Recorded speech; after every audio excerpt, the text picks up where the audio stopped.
Nous devons ensemble avoir conscience que nul autre que nous-mêmes ne viendra sauver notre nation et que cela exige de chacun de nous une mobilisation tous azimuts. Peuple congolais, il est temps de nous lever, de nous serrer les coudes et d'agir pour défendre notre patrie, notre intégrité territoriale et l'intangibilité de nos frontières. La République démocratique du Congo est victime d'une nouvelle agression rwandaise et des actes criminels et terroristes du M23.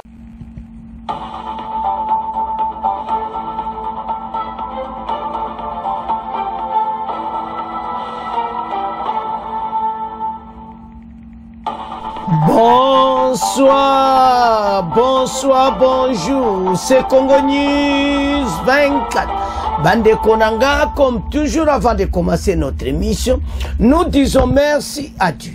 Nous disons merci à nos chers abonnés et téléspectateurs qui nous suivent partout dans le monde et en RDC. Bande Konanga, soyez les bienvenus. À la une, chers téléspectateurs, on va commencer cette émission Bandeko avec réaction sur arrestation de Mulunda en Zambie. Bokoyoka Oyo Batuna Bango Bazakoloba parce que Bazako Senga était ye aya na EDC, extradition na EDC. Donc match za mobulu. Toko développer ensemble. Et puis on va parler aux réactions yaba français sur Maloba ya Mbongo ou Alubaki na Noël. Bokoyoka réaction française. Peut toko développer en émission. Et puis on va parler du chef de l'État Mbujimayi. Ma soleuse a quoi avancé.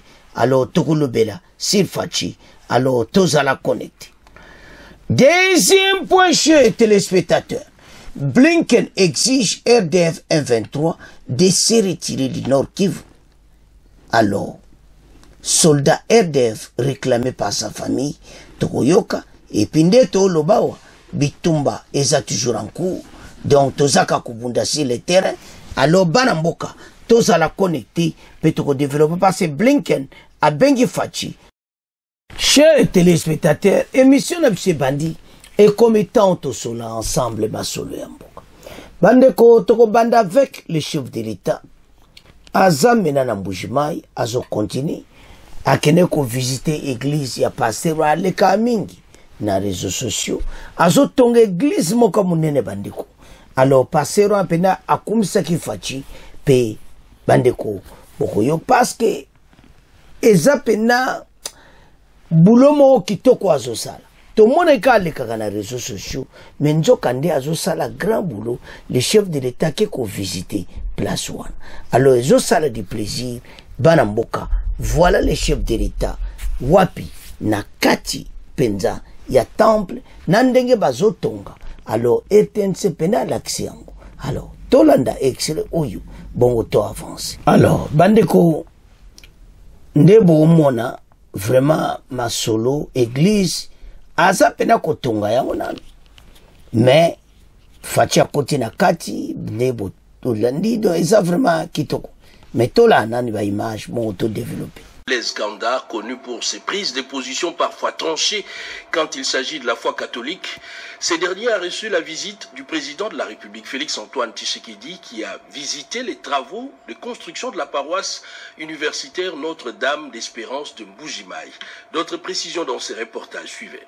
Dans le cadre de son itinérance à Mbujimayi, le chef de l'État Félix-Antoine Tshisekedi Tshilombo a rendu ce vendredi 27 décembre 2024 une visite de courtoisie au très célèbre et influent abbé Blaise Kanda, très connu pour son franc-parler et son engagement pour la cause de la population du Grand Kasaï. C'est à la paroisse universitaire Notre-Dame de l'Espérance, Pundé en sigle, toujours en chantier mais accueillant les fidèles à de grandes occasions, qu'a eu lieu cette rencontre. Ici, nous sommes sur le site du chantier de la paroisse universitaire Notre-Dame de l'Espérance. Nous avons commencé à construire cette église il y a de cela 10 ans. Nous sommes en train de nous battre pour terminer cette église. À propos des différents ouvrages en cours ou finalisés dans la ville, l'homme d'église n'a pas hésité à affirmer que les changements à Mbujimayi étaient réellement palpables. Nous bénissons chaque jour le Seigneur Pour ce que nous voyons, ces changements, nous sommes ici sur la ville depuis des années. On n'a jamais vu ça. Mbujima est transformé en chantier, des écoles par-ci, des centres communautaires par-là, des hôpitaux, les routes. Nous avons des routes électrifiées. Je dis toujours sur les réseaux sociaux que maintenant je peux quitter chez moi jusqu'à l'aéroport sur l'asphalte. J'ai même acheté une voiture basse. Donc je roule ici en Mbujima sans beaucoup de problèmes. Quant à son message au président de la République, il s'agit d'abord de remerciements pour le travail abattu, mais également d'encouragement pour l'accomplissement de sa mission dans son second quinquennat. Au chef de l'État, nous disons merci pour tous les efforts, pour toute la bonne volonté, pour d'abord ce qu'il est. Moi, ce qui me réjouit, d'abord, c'est sa personne, l'humanisme, l'humilité, la proximité, un bon cœur. C'est ça qui est essentiel. Le reste, c'est une résultante de ce cœur-là qu'il a.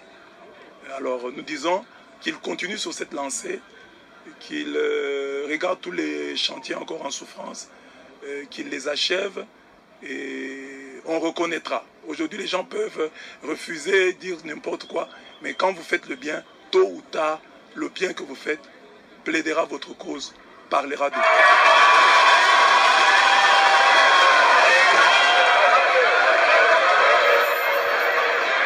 Bande ko Bolandi biso nyonso wana.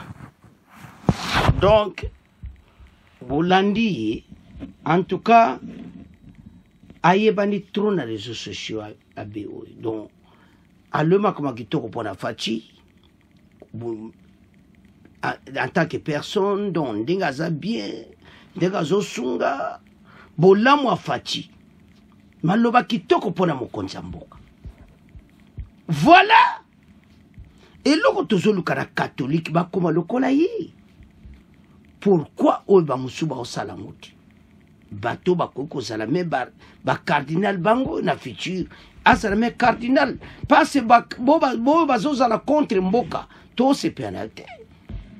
Mais en tout cas félicitations.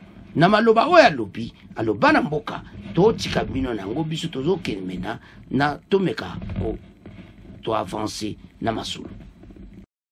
Chers téléspectateurs, Tolandi, allez kakami la réseaux sociaux, nzokanda zaba idi, ta l'église. Allo bakami batu tout ba yebi pasteur na réseaux sociaux. Donc allo baka pena pona mboka. A parmi ba pasteur to benga bataba zambala. O pena bato yo bazo lobo église catholique tout ça mais yé penza masolo kitoko.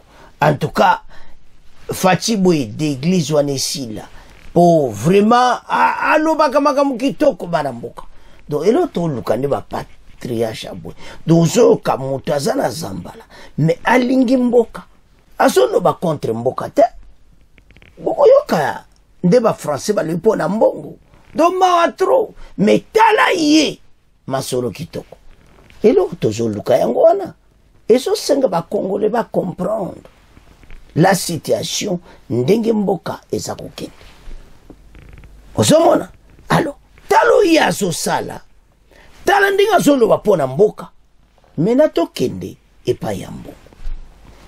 Ambongo, apese message na ya Noël, bat nyoso bayoki baloba wana.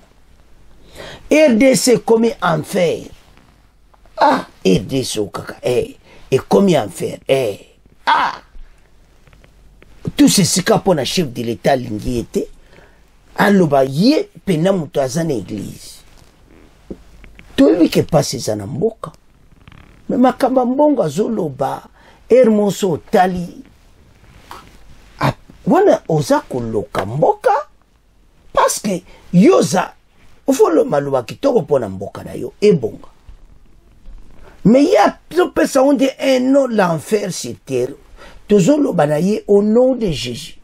FARDC makamu RDC je m'excuse. RDC tika kozala bongoti. Mais fatika maloba na za koloba. RDC ekotika la jamais kozala oya lobi. Maloba wana abwaka yango. Pe biso to rejeter yango carrément. Wana na ibite so zolo kamboka. Ese tato alinga kamboka. Boko yoka ba français makamba koloba. ba français ba profiter na ba commentaire wana ba otuna ndeko wana tuni question bazo se kutu ata kutu aider ça ça ba problème bien sûr malgré ça mais et ça oyende ya lobité en fait alors totanga mbongo bongo to avance andeko ezo salama waso tala et ça c'est difficile parce qu'à quoi le maloba ya boiti réaction il y a français sirambongo après toya na réaction ya église méthodiste na batu ba katange réaction ba katange bazo senga ngoy molunda tozo ya na pone alors tout le basira mbongo message na Noël en RDC le message Noël politique de l'archevêque de Kinshasa. Frendolin Ambongo, archevêque de Kinshasa, a appelé les autorités à une mobilisation pour la paix et mettre fin à la misère des Congolais, dans un pays qu'il qualifie d'enfer et dans une situation désastreuse. Le cardinal Ambongo a longuement évoqué la situation du pays à l'occasion du réveillon de Noël à la cathédrale Notre-Dame du Congo. Dans la capitale, infrastructure inexistante, flambée des prix sur les marchés, insécurité généralisée à travers les pays. Pour lui, les pays ressemblent beaucoup à un enfer sur terre. À Kinshasa, explique, la population est abandonnée et ne sait plus qu'elle s'est avouée. Ambongo, pays ça va problème. Mais façon de yozolo baki, fati abandonner pays mboka. Tato azape na mabi. Donc, l'explication na yezo pesa pena propriété. Comment kopesa mboka na yo ba kombo ya ndengi wana?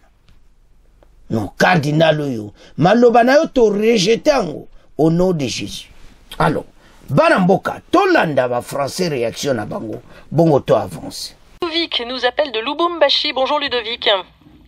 Bonjour Nathalie. Alors vous, ce qui a retenu votre attention, c'est le discours de Monseigneur Ambongo, le cardinal archevêque de Kinshasa, lors de la messe de Noël, notamment lorsqu'il a parlé à propos de votre pays, la RDC, d'un enfer sur terre.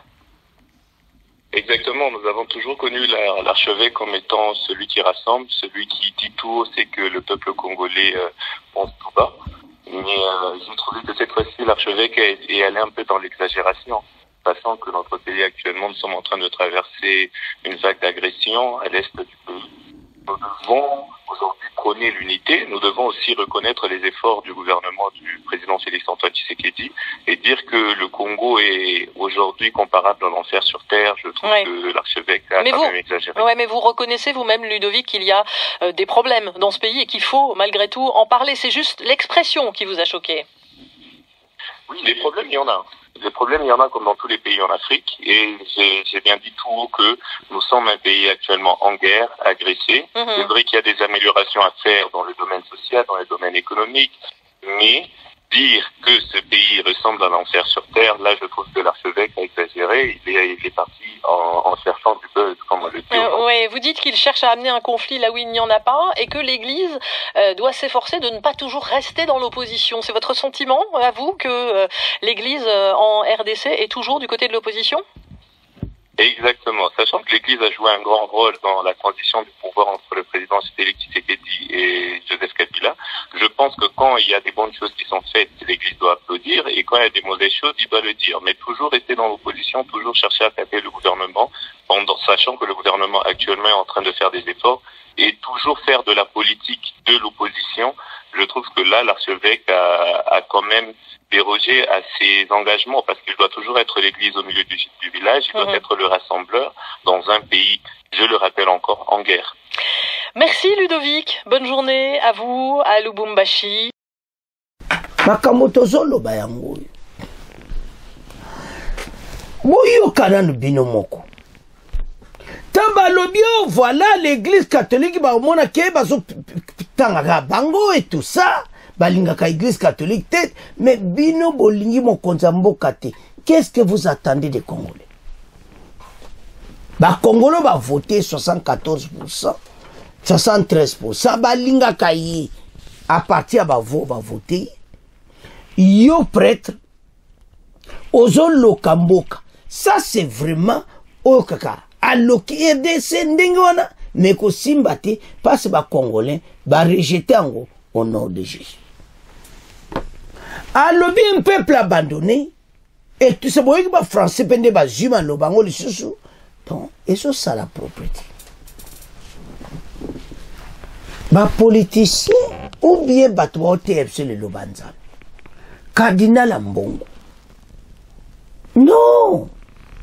Voilà un message de Noël T. Bande moko lo ba yon kutu.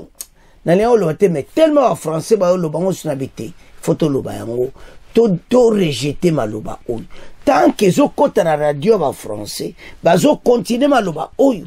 Pays na se cause la enfer sur terre.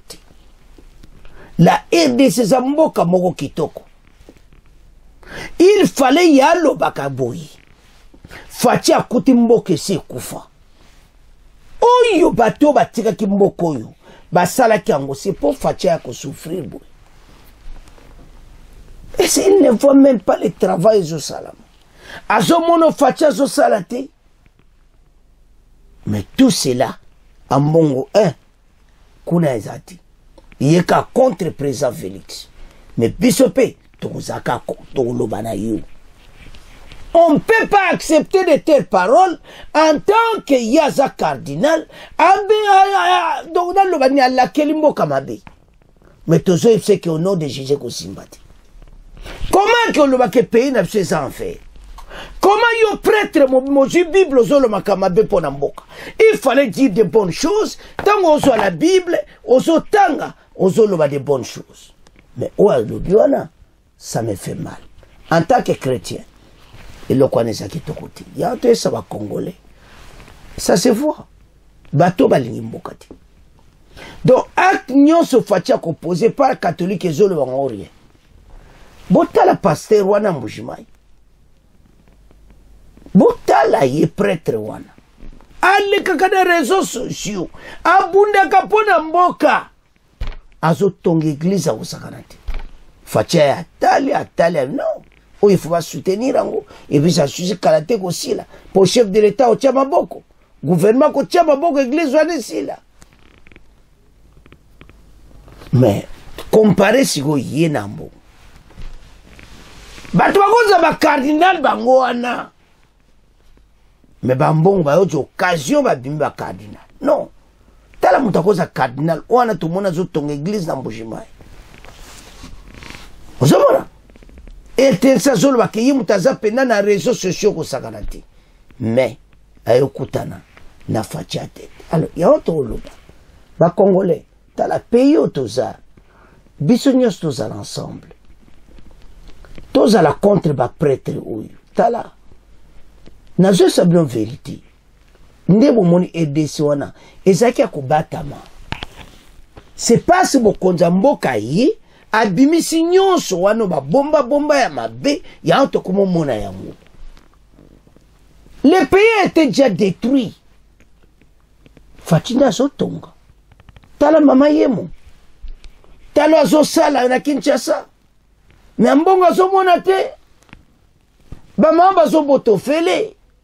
Mama yemo ba zo ba swamba na ofele. Ba zo bunda mena pona santé universelle ba congolais nyonso. Et bakota na yango et bakofuta ta enkati. Congolais zo aswe de base ofele na EDC. Tous ces osenga mbonga ofuta ba médecin makambo ebele zoama EDC okoka. Na mikolo koya santé universelle kokota congolais on amuka na tongo okyozo ba soin na hôpital ofele. Et soya bazo bonga ba banana na maternité. Mais so ba kamnyo se koki ba mbongo ba kabuto ba sengi et de sa pesi. Ça universel, c'est-à-dire on paye tous ces docteurs. Ba sa musana, on les paye par l'État. Zomona, mais Fatima zo bunda nango. Gratuité to komi wapi. Les autres continuent. Oye kokufa. Non. Mais maloba mbongo, il faut te rejeter ango carrément. Alors, bino yo so bonandi commentaire en français, to mo tika on a bino. To komo kenena ngo imolunda. Vous savez, Ngoï Moulunda a été arrêté longtemps, il y a longtemps, il a en prison, et puis il a fait liberté provisoire, Yaya Mbalamoko bapesi liberté provisoire abendani wapi na Zambie. Na Zambie, la semaine passée, il a été arrêté. Et puis, immigration, bah, au Kangeti, un hôtel. Là. Et maintenant, Bazos et Azozala extradité na RDC. Baza bato bazoli ngaba bomamboka oyo. Ba pêche liberté provisoire. Mais pourquoi on va na Katangati? Pourquoi au Kimi na Zambie ko sala akepena exilé politique? Et la police zambienne ba tiema beaucoup. Réaction ba Katangi ko sakana te mais ba sengi ba extradité yi. Ba ko tinde même na Mbujimai John Chiba nkuta osenga kende kuna. No même na Katanga bo jongi sekaka. Azonga ba sambisa yi. Arrestation ne ba kopesa ba le ba liko pesa wa motif ne ba kangeli te na la police zambienne. Donc c'est-à-dire ata ba lobby malobate tozo donc toza ko raisonner peu près qui cause la kama kaba politique. Ba zambien ba ko accepter ngote na relation bazana on a fachi pour le moment bazo préparer ba kama le port à lobito ba préparer ma kama minéré ote kama ba cuivre te kama ensemble ba préparer ba business na RDC yoya ko tchaba tumubulu na Zambie ba chema boko la police zambienne azanayi alors kalate ngoy mulunda na kati ya RDC totam boyebi ki bakanga ki depuis la fois passée mais la nouvelle église méthodiste a exprimé ce vendredi 27 décembre son indignation face à l'arrestation qu'elle qualifie d'arbitraire et brutale de son superintendant général, représentant légal et président pasteur Daniel Ngoy Mulunda Nyanga par la police d'immigration et la brigade antiterroriste zambienne. Dans un communiqué publié vendredi, cette église indique que son chef spirituel, Pasteur Ngoy Mulunda, s'était rendu en Zambie où s'était enregistré légalement comme réfugié politique auprès du Haut Commissariat des Nations Unies pour les réfugiés. Pourquoi pas en Ovanda na Zambie, na EDC? Babengana kiote na Katanga. Yondi ba pesa ki liberté provisoire. Au monde makama batu on. La nouvelle église méthodiste qui existe sa libération sans condition déplore également les tentatives de son extradition par les services de sécurité zambiens vers la RDC alors que leur pasteur ancien, président de la Commission électorale nationale indépendante, bénéficie d'un statut de réfugié. Osana statut de réfugié. Mais si on a un acte moko illégal, on refoule yo.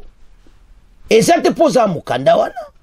Les raisons officielles de l'arrestation de Ngoy Mulunda n'ont pas été dévoilées. Mais, dans une lettre adressée le 19 décembre au ministère zambien des Affaires intérieures, son épouse revient sur le déroulé des événements. Elle écrit que la police zambienne de l'immigration est venue chercher le passé dans son appartement de Lusaka. Le matin du 18 décembre, après avoir présenté. Osomona, bae ko lukai na appartement na yi bakangi. Mais là, la question qu'on se pose, ezali ke azobanga ba extradité yi na EDC.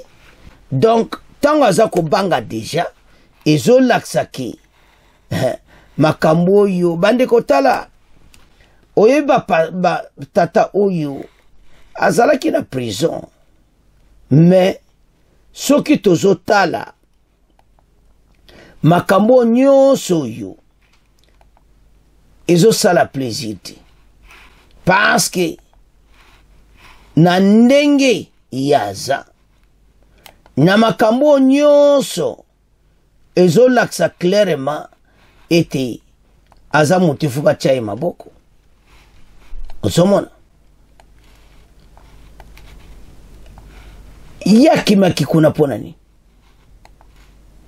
tolo banano kuna okendeki emena ozomona penaki citation comme mobulu bandeko ayebi ke citation comme mabe azala swate donc amoni penaki o ngayawa tikaka NATO c'est tout ça. Mais, bon, tout développer ma solo. Bongo. Tout mega quoi analyser. Bandeko, voilà. Ngoye mulunda. Soko tali olobi. Ah. Ya ukange na chambre na ye, appartement na ye. Adjoa statut ya réfugié na Zambie. Baza ko expliquer motif valable. Mais ce qui monte comme que ba extradité. Aza réfugié na Zambie, c'est qu'il y a quelque chose à ma vie. Même à t'avoir expliqué le point clair. Ba katange ba fâché ma vie. Wana ba katumbi place bazana kabila place baza wana mutu na bango bazolo ba mabe. Voilà. Wana mutu penda kabila ye wana. Obatia qui est présent ya sini. T'allez pas comme. À ça qui liberté provisoire. Mbala moko les Zambie exilé politique. Kaka na Zambie on est quand même na Lubumbashi. Tala bateau bazama yeli. Yeba pesa qui liberté provisoire azana menace. Il a été libéré. Provisoire ndenge mesana na EDC. Raison ni tira ki akenego asile politique. Tolo bakiya amoni ki a un danger à Lubumbashi. Ok asile politique. Et comme ndeni baya ko kangayo dans votre appartement et puis ba extradité na EDC. Ça dit ba service de renseignement bazo solo là. Asa makamo malamu te contre mboka. Tant que pays est en guerre, batulo kola bino. Déjà, kuna na Addis Abeba, ba musu basa l'association pour soutenir le M23 parce que na memo na mobatiko le makama M23 te, makama Kagame te, mais le pays est attaqué. Mais binomi balé boko kuta na Addis Abeba Kabila et Katumbi, bolobe logoni. Mais ngoyi mulunda. Ah, tout cas ce monde. Bande ko bako extradité. Et de ça ça déterminé. Donc la service de sécurité à RDC, je crois bien, ba sengi ba extradité na RDC. Pour na Zambie ba pesi réseau ba kangeli. Moi si la bina tongo, comment qu'il a comme le ministre de l'Intérieur, pourquoi ba yo kangai, ndeni ba yo kange na ndako, na appartement. Batou baza suspect na mboko. Et puis azoyaza présent à Sini. La présence Seigneur est comme un problème. La présence Seigneur toi Kabila. C'est-à-dire bazaki na ba bon nanga za présence Seigneur comme wapi 123. Ba de comparer un peu makamba. Nanga za présence Seigneur a comme nani Mutakagame. Siko ngoi mulunda. Azaki présence Seigneur a comme ni su wapi bakangele kuna. Mais ce que combat extradité yo. Oyo kapro. Baliena makambo ezole karamboka. Le pays est en guerre. Batu le kole bino boza suspect. Et puis bah explique pas peu si raison t'est-il officiellement. Mais baza ko extradité na EDC. Et maintenant ba katange baza contre bazolo que voilà. Soit disant les Katangé, Bata Kabila, Bata Katumbi, Bata Touana, PPD et tous ces gens. Bazolo il y a un réfugié politique. Pourquoi extraditer la EDC? Donc, Azek Osala politique, c'est pour ça qu'il a été arrêté.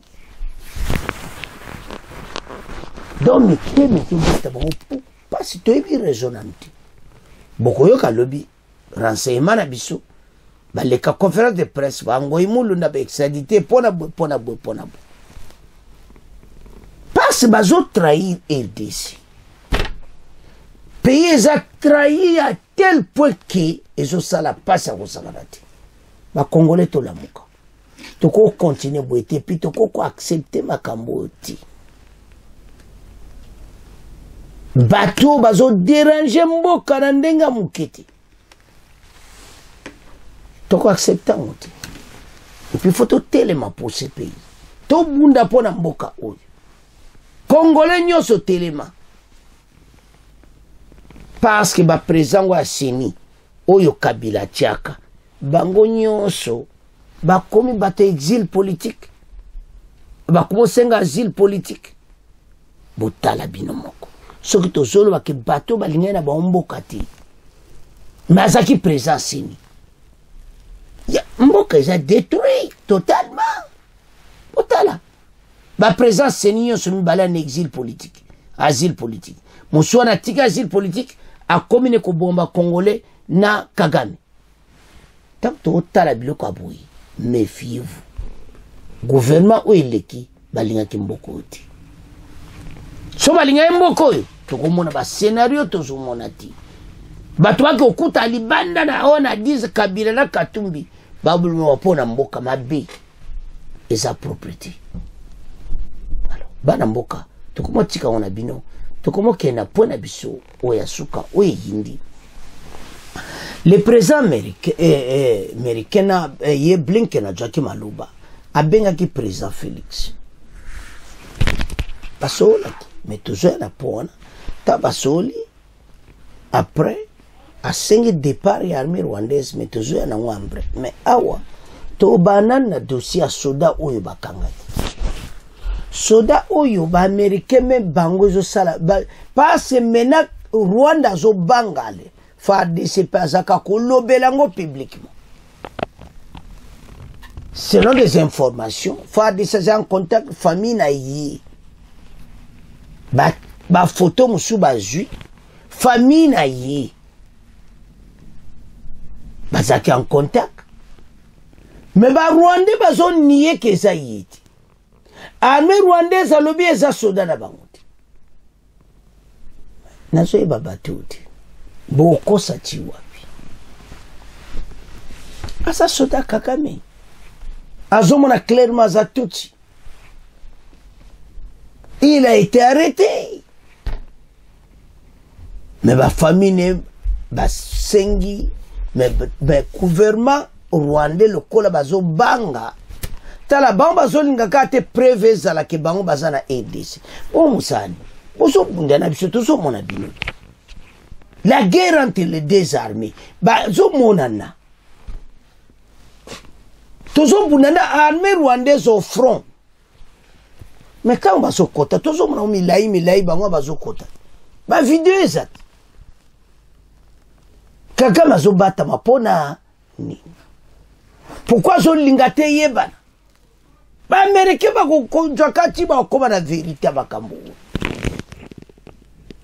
Blinken na soli na faci na téléphone mais tozoya na pona point nanu ya garçon oyo bakangi totanga famille na en contact bongo to avance toza côté droite na C après tokoya côté kuna message à Blinken nié par son armée Akizimana est réclamé par sa famille au Rwanda. Des sources militaires affirment que la famille de Akizimana Iradukunda demande Rwandais, hein? Iradukunda demande sa libération.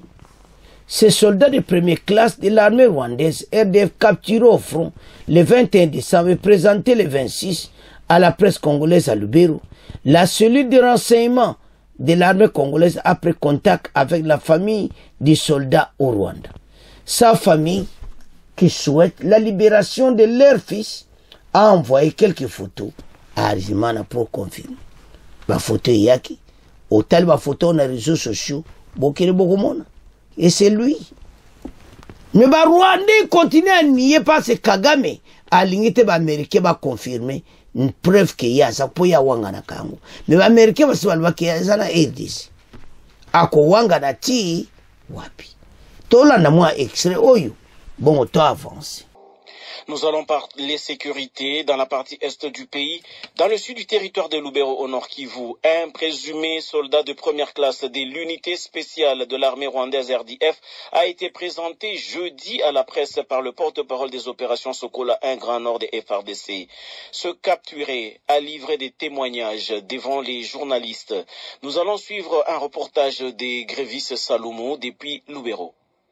Selon les FARDC, ces présumés soldats de l'armée rwandaise opérant aux côtés des rebelles du M23 a été capturé samedi dernier au cours des affrontements entre l'armée et les M23 dans le village de Mambasa Ndoluma, dans le sud de Lubero. Le colonel Makazoukai, porte-parole des opérations Sokola en Grand Nord, précise que ces capturés est le seul survivant de son unité déployée dans la zone. Lors de sa présentation à la presse, ces présumés soldats rwandais a déclaré avoir été formés au centre de formation de Gabiro au Rwanda, spécifiquement pour attaquer les FARDC. Il a également avoué sa participation à plusieurs offensives contre les FARDC dans les territoires de Rutshuru et de Lubero, notamment dans les localités de Kibumba, Sabinyo, Tianzu, Mabenga, Rwindi, Matembe et Alimbongo. Par ailleurs, le colonel Makazuka a rassuré sur le bon déroulement des opérations militaires dans les sites de Lubero. Il a annoncé que plusieurs armes de guerre et munitions utilisées par les rebelles du M23 avaient été récupérées lors des derniers combats dans les sites du territoire. Dans cet espace, pour vous démontrer l'implication du Rwanda à travers son armée. Parmi les capturés figure ce jeune militaire rwandais, Iradon Kunda, Jean de Dieu, c'est son nom. Soldat de première classe et membre du 110e bataillon de la force spéciale de RDF, l'armée rwandaise. Il fait partie des militaires rwandais qui ont été déployés en République démocratique du Congo depuis près de 2 ans maintenant, affirme-t-il.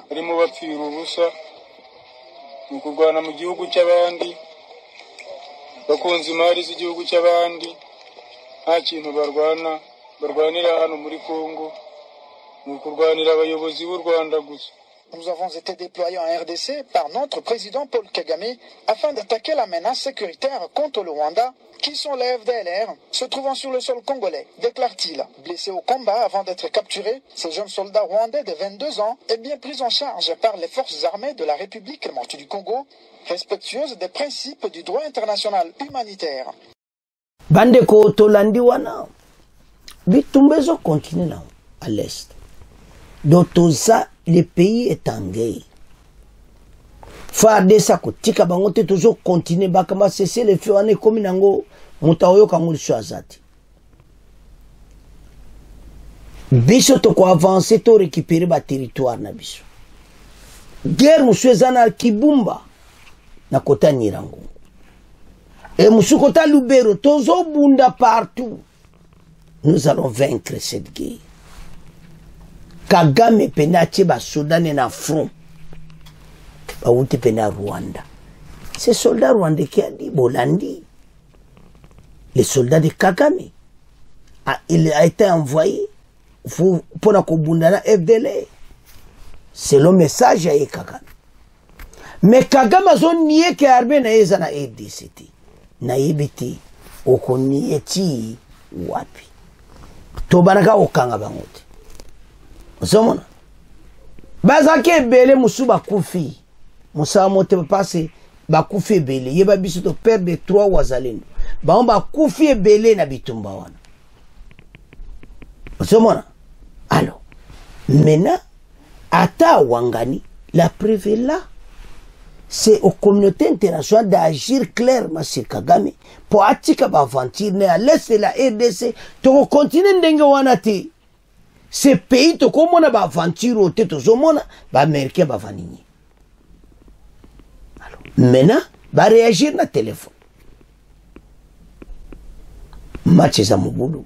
Totanga réaction ya Blinken au téléphone. Bon auto avance. Blinken exige aide des M23 de se retirer du Nord Kivu. Les États-Unis appellent les M23 le Rwanda à la cessation des hostilités et au retrait de leur position en RDC.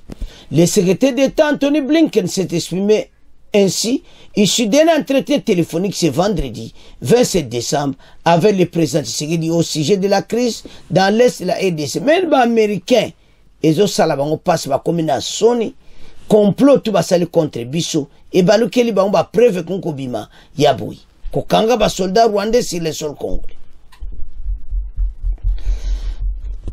L'homme d'État américain a remercié le président Tshisekedi pour son engagement dans le processus de Luanda, dirigé par le président Joao Lourenço, et pour sa participation pour parler du 15 décembre. A félicité Fatineka Kedaki Luanda et Saleba Sepelenam. Il a réitéré la position des États-Unis, affirmant que le M23 et les forces de défense rwandaises doivent cesser les hostilités et se retirer de leur position dans l'est de la RDC. Mais tant à Zolobango, pourquoi pas imposer à Kagame directement à quitter? C'est ça où tu dois comprendre les Américains. Mais tu as bino maïl. Fatia okoma bino tina souka. Anthony Blinken a cependant encouragé le président Tshisekedi à avancer dans les plans visant à neutraliser le groupe armé des Forces démocratiques de libération du Rwanda. Aluna Fatia continue à détruire les FDLR. Le secrétaire d'État s'est félicité de la collaboration du président Tshisekedi avec l'ancien président Uhuru Kenyatta qui a proposé ses bons offices pour la médiation vers le 1-23. Le 1-23 a kende connaît pas un groupe armé dans le processus de Nairobi. Uhuru Kenyatta a kende pour un dossier na bango. Parce que Kagame a insisté yango tika bamba za groupe armé mais le groupe ni nécessairement ba kende kuna na Nairobi. Chose oyo 1-23 ba okende. On peut te bango. Il y a environ une semaine, les représentants des États-Unis d'Amérique au Conseil de sécurité avaient fait part de son inquiétude face à l'avancée des RDF 1-23 dans le Nord Kivu. Même représentant des États-Unis, au Azana, ONU, le Conseil de sécurité, a lobby face à la conquête de nouveaux territoires. À cette occasion, Washington avait par ailleurs plaidé pour la poursuite du procès de Luanda dans le cadre de la mise en œuvre du mécanisme de vérification. Mais bango kaka bazo continue kaka. Mbalo toko tika binoti. Tokena binoti na suka. Toko bwaki sabino na ndenga mukete. Toko beta bino biloka moto. Pe boko vivre yango passe FARDC. Aza toujours na force à kosakana te. Bande kotala. Makambo yo nde boyo ka colonel Azukai. Colonel Azukai penza alobaki nde bolandi na émission awa. Alobi penza que communauté internationale prévu yango. Colonel Azukai yewana o yazaki na soldat rwandais o azoko expliquer yango nde bolandaki na extrait wana. Alors maintenant azo senga na communauté internationale clairement que Kagame ça va preuve à impliqué à l'est si le sol congolais azako bunda mais libosa za ekolobati il faut bimana RDC armée rwandaise va quitter le sol congolais ba comme na sukatala fasi peda sukisi bango makamoto bunda la est tozaye ko biomba yuma bo récupérer ba territoire et tout ça mais le lobo moni FARDC ndenga telemitala ba repli stratégique maintenant à comprendre FARDC en tout cas on s'est préparé et comme tant au bengana bateau yamba congolais levons-nous ensemble pour ce pays bolandi colonel Azukai donc batu o baza batu mabe alors tout développer ma somme. Blinken a téléphoné Fachi, c'était hier. La téléphone, pression sur Kagame et tout ça. Mais vraiment, les Américains sont ABC que job à soda na yo bima. Na ba préva soda ou bimi, soko ba Américain ba décider. Pas on ba kotanga ma soda ou ta. Donc tout ça mona bazaka ka ko tia mo mafuta. Parce que to yebi puissance américaine. Baloba na Kagame ke retirer batu na yo ndenge balobi wana. Soki ezapene au fond du cœur qu'il faut ça la mabongo. Dans 24 heures Kagame abimi na batu na pas ça okuta na ba américaine anzela. So pena ba yebisi. Bazoloba ne peut-être le col. Et comme étant balobela na pena abima quitter le sol congolais. Naba soda de nyoso de nous komona Kagame ti. Kagame a quitté. Mais so d'autant ne bomba zoloba. D'autant ba commentaire na bango. Tout le monde me bateau ba suspect. Non, ils ont propriété parce que message États-Unis. Baloba na Kagame bima. Oh. Ando ba kamoza mineniti. Ya onto zoloba na ba congolais ki. Bijo to sima fatis. Mokoza mboka batala zuma yele na bango me ba americain ba ko ka fati lisuti asili si bon mayele monda Blinken a félicité fati wana ti eza facile ti ta bato ba gagner ba territoire pour ba cesser le fait fati za yo ka ba americain mais lelo yo fati za mayele mais lelo ba olobana biso nini ya to za ko attaquer pena bango biloko tozo pesa ba mikolo bande oboko yoka toujours récupérer ba territoire na biso tina les rencontres ngo loin de koza susu to sito boteli mena to buna kibumba rumangabo bakota kibumba jagere bandi place bakangi ba sodo nyonso kota rumangabo gera kosakana ti bakangi ba soda rwandais belé à peu près ceux qui combien ba à peu près ba 15 armée rwandais bakangi bango toza ko avancer to koma na poana Kagame akoma na suka mayele ko sila yi alobano na boaka éponge kalate ba américain ba sala biso mabe parce que ndé bazo loba wana tozo ndima ngote parce que ndé ba loba so pede ya solo ba lobiri pede Kagame en face mais na téléphone que job at no bima noki Kagame ko bima mais pourquoi bazo ko loba na ite ba yebi que place position basaki liboso ezaki complot mo contre biso bazai pour Kagame et mena kopango fatia foirisi yango nyonso bakomi ko panzana mayele sili bango mwali suba supporter Kagame officiellement ezate et komita ba benda na yaya na nzela simandako bajwa Kagame to asu na posanete mais bayeba ete nous allons récupérer toutes les zones occupées seront récupérées kalate. Et puis cette armée, FARDC, est comme de plus en plus puissante. L'armée FARDC, la force, la montée à puissance. Ezakuya. Fati, Kolembate, Somba Minduki. Baksa bisoba arme, Djela bisoba bomba makasi yaba chinois. To beta bombi loka moto. Isoba chinois, bo pesa soit combien de milliards, to pesa mwa milliers. Match ezamobulu. Par ces positions, to ça. Il faut battre les mapene avec force.